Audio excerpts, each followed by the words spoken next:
this reason. Nancy Pelosi, as far as I'm concerned, unfortunately, she's no longer the Speaker of the House. President Trump calling out Speaker Pelosi a day after she announced a formal impeachment inquiry against him. After all, he wanted to get something done in this session.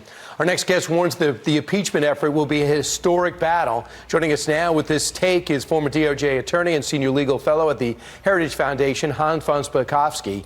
Hans, first off, do you see the president in this 5 pages doing something that would warrant impeachment?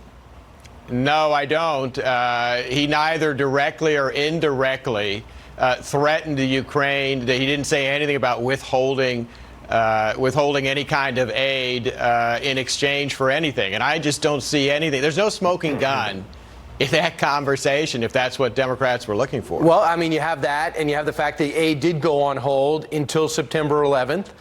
Senator Portman was the one who picked up the phone and said, Mr. President, you don't want to leave this out here too much longer, and he went ahead and did it.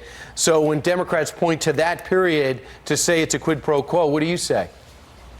No, I don't think they can really make that case. And look, the one thing that the president did is he asked the Ukrainian government to try to take a look at some of the corruption over there, and that included the fact that we do know, because he admitted it, that Joe Biden actually threatened to withhold $1 billion in aid unless they fired the prosecutor who was looking into his son's job with a Ukrainian energy company. Now, that is a legitimate inquiry. Interesting. So the Q poll, Quinnipiac poll came out. They asked people, should President Trump be impeached? Only 37% said yes, 57% said no.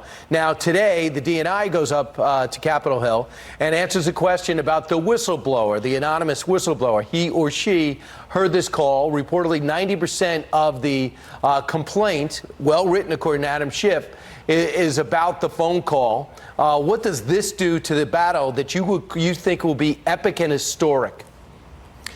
Look, if 90% of what the whistleblower is talking about is this phone call, then I really don't see what he's complaining about. And it makes it look like this intelligence analyst or this agent is simply going after the president politically. Because, again, the transcript makes clear that there wasn't anything in there that was unconstitutional, unlawful, or somehow outside the authority of the president, because he's got great authority when it comes to foreign policy matters and the ability to talk and negotiate with foreign leaders. Hans, in our lifetime,